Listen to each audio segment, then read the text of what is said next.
Hi there, my name is Louisa. I'm a local realtor in Seattle and Bellevue, Washington. And today I wanted to share with you 10 things that you should expect from your real estate agent.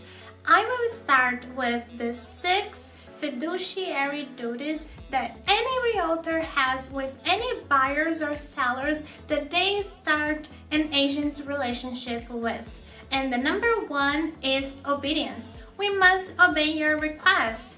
Unless you request something unethical, then we will terminate the relationship.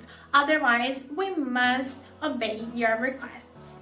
Number 2 is loyalty. We must be loyal to your best interest. We must put your interest above all, even ourselves. Number 3 is disclosure. We must disclose our agent's relationship, any conflicts of interest if there is any, and also any material facts. Number 4 is confidentiality.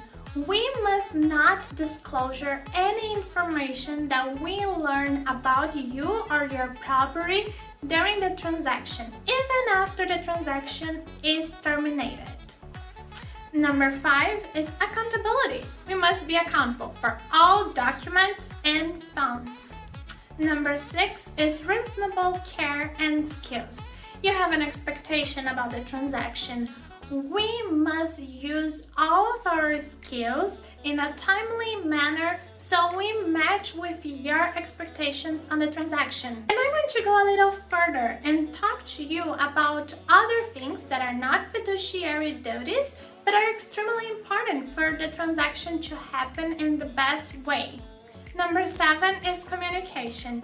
You want to have an open communication with your agent, and you want to be informed about how many showings happened and what were the feedbacks from the buyers. Number 8 is professionalism. We are professionals, so we must act in a professional way.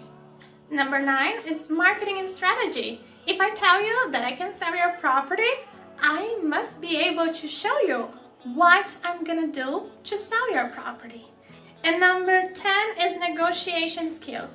I must be extremely aware of all of the things that are important for you in the transaction so I can fight for you and help you achieve your financial goals. Thank you for watching this video. Please subscribe and don't forget to be happy.